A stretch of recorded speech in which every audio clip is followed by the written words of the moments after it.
Welcome to Crying Out Cloud, the podcast that will make you laugh, cry, and reconsider all of your cloud security fears. I'm Eden, and I'm here with my amazing co-host, Amitai. Howdy. Uh, you're in the theme of Beyonce's new concert series. We are excited to keep you up to date on the newest news. What's going down in cloud security. Amitai, what are our stories for today? So today we're going to be talking about how the UK retail sector is under attack from an actor called DragonForce. We're going to be talking a bit about exploitation in the wild of a vulnerability affecting SAP Netweaver. And we're going to be talking about the CVE Programs' various and unfortunate woes. Things are going down. The UK retail sector story. A bunch of UK retailers, you would know their names if you've ever walked around like London, Marks and Spencer, Co-op, Harrods, were attacked. The attackers were ransomware as a service done by DragonForce and probably Scattered Spider. We'll go into that in a second. Yeah, it's complicated. Yeah, not clear. Like, it seems like the people who did the attackers Scattered Spider and they used DragonForce services to facilitate the extortion. So pretty much what they did was the attackers made phone calls to the IT help desk, pretending to be employees, and then they would ask them to reset their passwords. And if they were good at the social engineering, they succeeded, and the help desk staff also reset their MFA.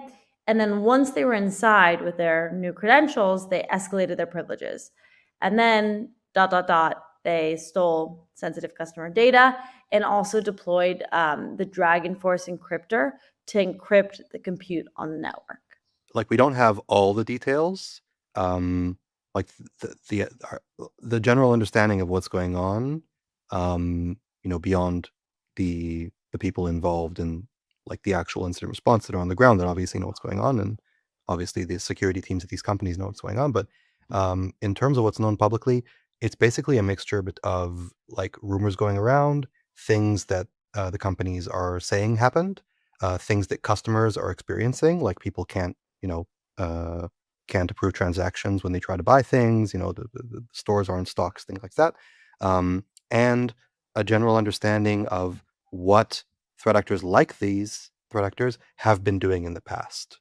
So the targeting of help desk, like, we know how that works because there have been many previous success stories for the attackers of doing similar things. But the details here aren't yet public. But that's like more or less what we can estimate happened. And how long has this specific bout of attacks been going on for? So it's apparently been going on, depending on the company, since possibly as early as February. All of this started to come out, like, I think about like 2 weeks ago. Um, the general activity has probably been going on for a few months. Maybe it took the attackers a while until they actually succeeded. Maybe all of these companies are going to end up discovering that the attackers were actually dwelling in their network for a while. But it seems to be anywhere between a few weeks and a few months. I think it's interesting to talk about the impact of this. Like, obviously, there's the threat to stolen customer data, but operationally, what this did to these companies when they have to take their systems offline to investigate is like pretty severe. And I think that's where like the consumer or the average person kind of feels this the most. Yeah. What can be done about that, or is that just kind of the natural consequence? So it kind of depends on how ready you are. Companies that have a business continuity plan in place and that have very, well segmented networks and very well segmented identity like architectures within their network and cloud infrastructure, they might be able to continue nearly business as usual while they're investigating and while they're trying to limit the blast radius of their attack. If you don't have that in place, or if you're trying to do these things, during the attack and during the investigation, then you're going to have a bad time, and your customers won't be able to use your services. That's just kind of how it goes. Sad. Let's talk about the attackers. You've got DragonForce and Scattered Spider. Who are they? So, Scattered Spider is a name for a not very well defined group of hackers. That's kind of why the name was chosen. That specifically is, I think, CrowdStrike's name for this threat actor. It goes by many names. There's also like Octopus and a few others. But again, like it's all like things with many arms that are scattered all over the world. Um, and the idea here is that there is a group of hackers called the COM, um, that are doing have been doing very bad things for a while.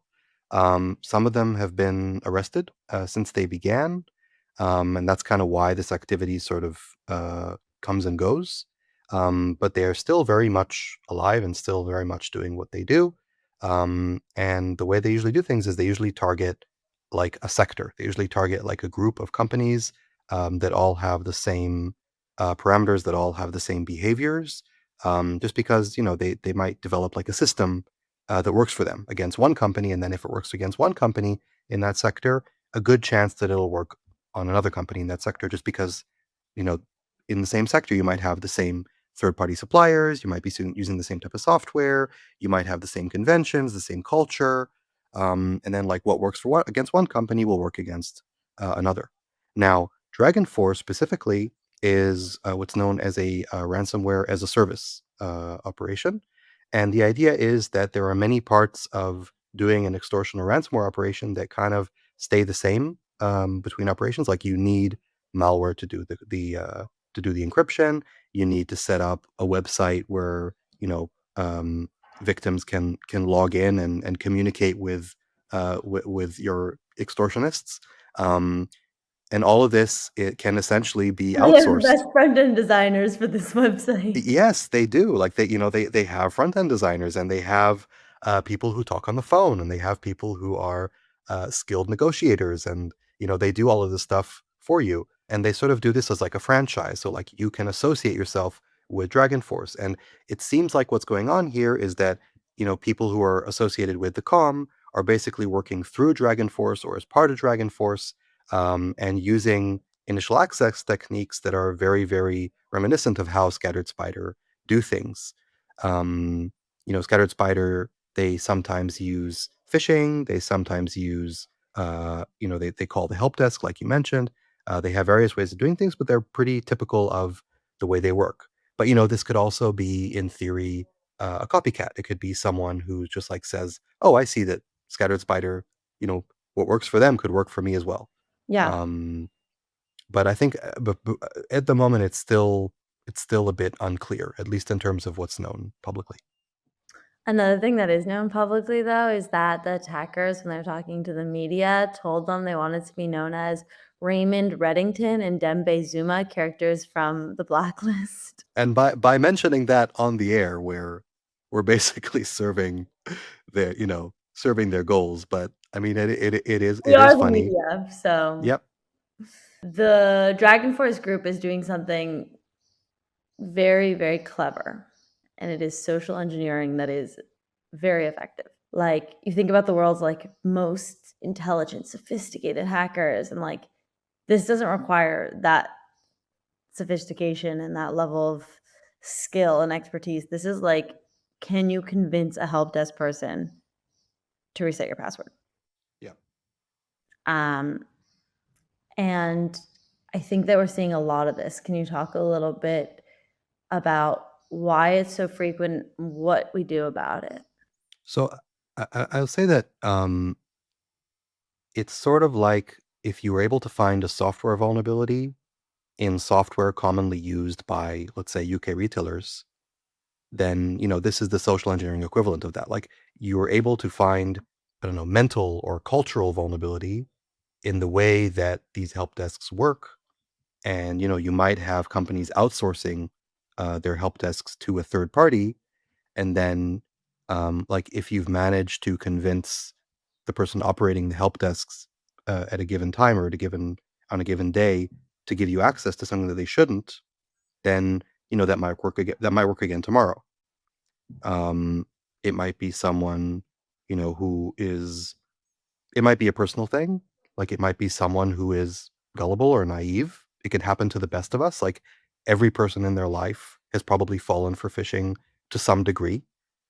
What matters is how bad the consequences are of that. And that is always determined by uh, how the company operates. Like it's a matter of limiting blast radius. Anyone could fall for phishing. The CEO, the CTO, the CISO, anybody could fall for phishing. Like the human element needs to be compensated for. It needs to be mitigated. Um, it's possible that it's not even a personal thing with the help desk. It might just be, their SOPs. It might just be that the way they do things aren't good enough or aren't rigorous enough. Which is like a matter of educating the staff about like MFA related social engineering tactics. For example, or like, one of the things that these companies are doing now as a precautionary measure, they're saying like, if someone asks to reset their password, you have to be able to see them on camera, you know, Mm. which lowers the chances of just some random person being able to convince you that they are someone else. Though with AI, that I was becomes gonna say you could just create a fake person. exactly.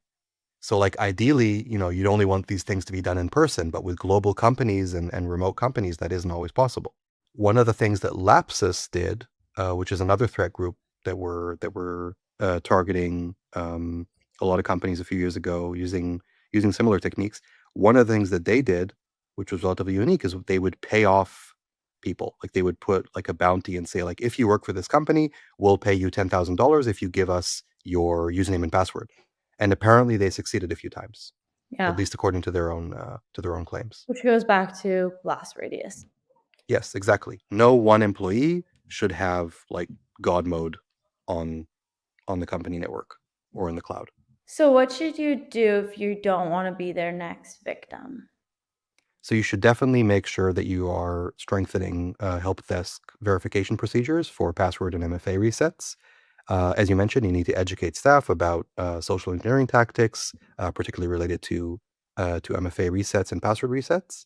Um, Generally speaking, you want to monitor for suspicious activity. One thing that has been in the news recently due to the recent deal and Rippling case is um, when someone gains access to your network, one of the things they might do is search your documentation for how to gain access to things or for interesting information. So monitoring documentation and employee searches within documentation can be another signal that you've been breached.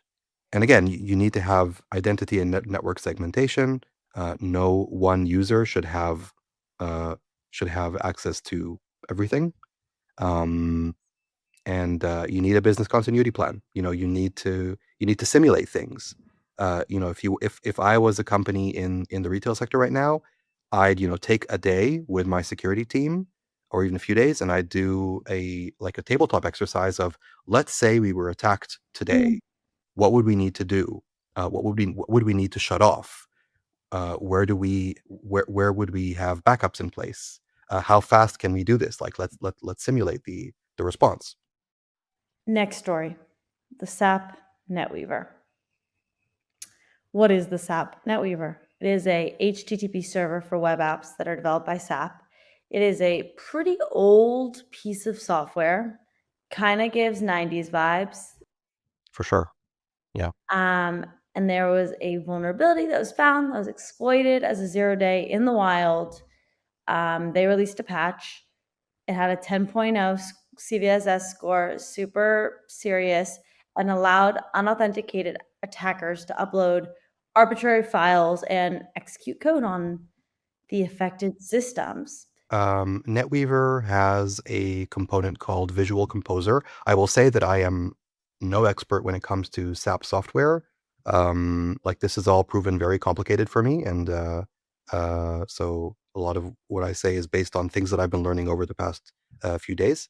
Um, but it has a component called Visual Composer. Visual Composer, when it's enabled, opens an endpoint on the machine that allows you to basically upload files. And apparently, that had a vulnerability where you could upload a file that would lead to that file being accessible externally. And Hmm. then that meant that, let's say, if you uploaded a web shell, then that web shell would basically be deployed on the machine, and then you had a web shell on the machine. And that's what we've been seeing attackers do with this vulnerability. Once they have a web shell, then they can pretty much do whatever they want, depending on that machine's level of access. Hmm. So, in some cases, it was deploying crypto miners, just taking advantage of the compute. In other cases, it might be attempts to move laterally, to do enumeration of the environment, check if they can access any other IPs in the same subnet, things like that. But it's interesting because we're not really clear what the attacker was after. Like, we know this was mainly targeting manufacturing companies, but do we know anything more? Not really. Like, we know that yes, it seemed like the theme among uh, uh, some of the companies that were attacked is that they were all in the manufacturing sector. But Netweaver is apparently used by a lot of different companies, including like more traditional like government companies, things like that. Um, so it's hard to say exactly what the attackers were after at this stage. What's come to light after this, beyond its severity, has been the response. Like, SAP has historically made their security advisories private, which has a slate of consequences. What has it been like in the aftermath? So if you are a SAP customer, you have access to their advisories. Their advisories state, here is where you can download the patch depending on the version that you're using. Um, but there are two problems with that. One is, again, they're only accessible to customers. So if you are not one of their partners or not one of their customers, you don't have access to these advisories, and you don't have all the details, which can make things very difficult for security research if you want like ground truth of what is actually technically possible and which versions might be exploitable. When you're scanning from the outside, this isn't really a problem because there was a proof of concept exploit released pretty quickly. It's very easy to determine if something is exploitable from the outside. But if you want to like scan your network internally, um, based on like a disk scan, then if other than like literally going into uh, um, each instance of the software and clicking on a few buttons and in order to check which version is installed, it becomes a bit more difficult. Their versioning format is also a bit complicated. Like, it isn't just like major version dot minor version. There's a bunch of like patch levels, and then there's like a date involved, and those dates weren't made public in their advisories. So anyway, this was all very complicated. Like, my team was working on this over the past a few weeks, and it took us a while to actually figure out like how to actually respond to this properly. Um, and I think my takeaway here is that transparency, as always, is incredibly important when you're Mhm. doing vulnerability triage, and when you have a vulnerability in your software, you need to help defenders as much as you can, and that means making information public for one, and clarifying exactly which versions are affected and how you can determine if you're affected. Apsys and Mandiant put out a open source assessment tool that is also a good way to approach. Yeah, like if you're just starting to respond to this now for whatever reason, like hopefully you've been dealing this since it was published, but just in case, um, then their tool is great and you should be using it. Like within Wiz, we've added the detection obviously to our own product, but if you're looking for an open source tool, if you're looking for some other solution, then what they put out is great. Yeah, because since it's come out, it was initially a 0 day from a threat actor, and then as the details came out, it was just explosion of exploitation. Yeah, like initially you can see like when we've been doing some incident response related to this, and the earliest exploitation activity we saw was mid March, um, and then it was quiet for a while, and then like once the vulnerability details were published, and then there was a proof of concept exploit, and then you had both attackers and security companies scanning the internet for this thing, and then suddenly you see like renewed activity. Interesting. So, what are the takeaways for this story?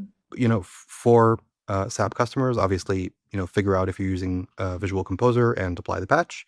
If you're having difficulty with this, then the assessment tool put out by Anapsys and Mandiant is a great way to start.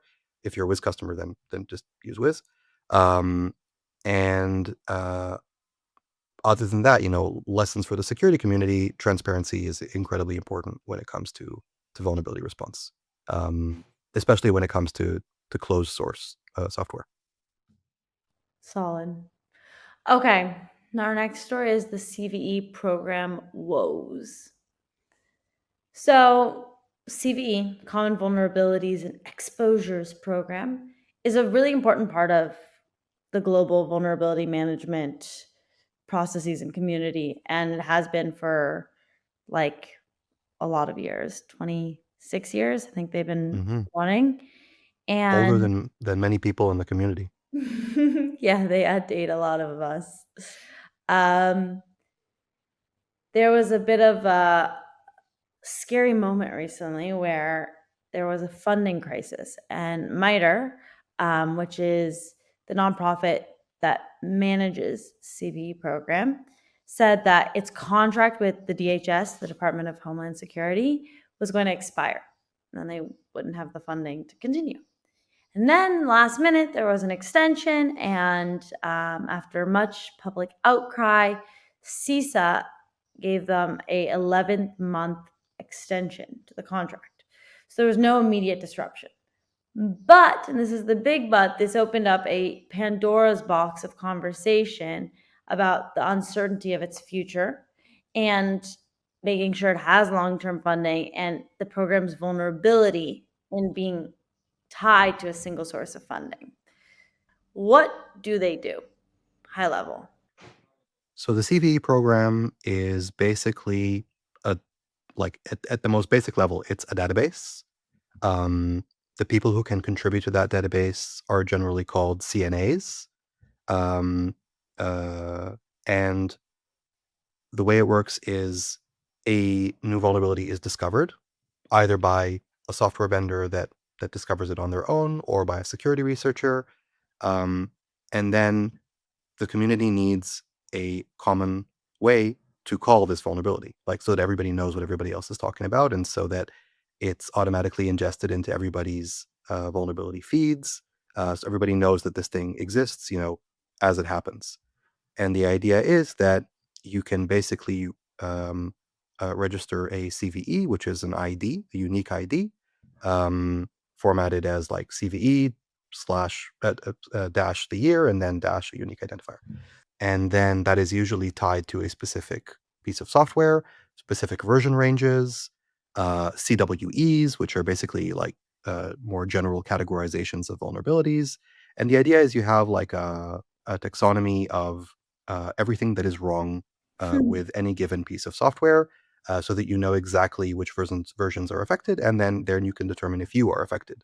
And that is translated into detections for the software, detections for the vulnerability. And MITRE is the organization that runs this. You also have NIST, which manage NVD, which is like another layer on top of CVE that adds additional information. But bottom line, it's a database that is constantly being updated with information about software vulnerabilities. Even though it does this amazing work, this brought to light with problems that it does have today, whether it's like the fact that it's American and it limits international engagement, or the single funding that we talked about, or I think like there was also critiques around like their innovation pace and communication. The CVE program's bureaucracy is like a double-edged sword. It's very important that it be bureaucratic, that it be very, very specific about the types of information that it accepts and what types of changes it accepts and from who. Like that ensures that the information is very valid and very trusted. This wouldn't work if it wasn't bureaucratic. But that bureaucracy means that if you want to improve things and change things, it's hard to reach a consensus, and it's hard to make changes because everybody is sort of used to the way that things are working. And if you change something, it might break something else. And the fact that this has been going on since 1999 means that like you have a lot of legacy programs in place that are probably reliant on this having like the same schema and the same formatting for many, many years. So every change is very, very difficult to implement. Yeah. You know that song, 1999 for Springsteen, Madonna, wait for Nirvana. Do you know the song? Eden, I don't think there has ever been a song that you asked me if I knew, where I was like, "Oh yes, oh yes." So I mean, we can continue dancing this dance where you say, "Oh, do you know that song?" and I'll say no. I'm fine with that. What about the new ideas that are springing up on the interweb? Yeah, so this has basically been a case of the XKCD comic where, we have X frameworks, now we have X plus one frameworks. Um, the uncertainty surrounding the future of the CVE program caused many people to say like, oh, we'll make our own CVE program and it'll be distributed and it'll be European and it'll be whatever. There is merit to those ideas. I think, like, my personal tendency is we should continue to support the thing that already exists and is already working well for a while, even if it's not perfect. That would be much better than saying, okay, everybody move over there and start using this new thing. I think it's really important that this be managed by a neutral or relatively neutral party. Um, uh, but yeah, this sort of raised a lot of criticism that has already been raised in the past against the CVE program. A lot of people are like, "Oh, this is our opportunity for making change." Um, I think like Europe now has the EUVD. China already has their own CVE program. This might make them think, okay, we need to be independent. We need to be more robust. We can't we need to imagine a future where the CVE program no longer exists or is no longer funded, and we need to be able to continue to function. Um, so it's going to be interesting to see what happens. As you mentioned, like the extension is for another 11 months. CISA has also claimed that there was never any funding problem. It was all just like miscommunication that ended up in the media. Um, but it'll be interesting to see what happens. Personally, again, I really hope that the CVE program continues to exist, that it continues to secure funding, because I think it works well relative to what it's meant to do. So, in summary, what are the podaways from this episode? So the podaways are, if you are in UK retail, you should be preparing your organization for the eventuality that you will be targeted by scattered spider-like threat actors. Um, to be honest, even if you are outside UK retail, you should be considering this already. Um, Obviously, you shouldn't just be fighting the last battle, right? Like, you shouldn't only be focusing on the TTPs that have been exhibited in this case, such as targeting help desk and things like that. You should also be focusing on other TTPs um, that might uh, that might be relevant to your environment. Um, in terms of the SAP Netweaver stuff, again, like, check out their advisories if you are a customer. Hopefully, you've already done so. Um, use the open source tool in order to evaluate if your environment is affected, if you already have web shells in place, and if you do, then get rid of them and conduct an investigation. Yeah, Um, Obviously, the web shells are only like the tip of the iceberg, right? Like, you need to figure out what they did with them. You need to set up everything up from scratch. Um, and for the CVE program, not much to do at the moment. cool. Thank you for tuning in. If you enjoyed the show, be sure to subscribe and share a link to the podcast, but not your cloud keys. And as always, if your cloud security strategy is making you cry, don't worry, just cry out loud.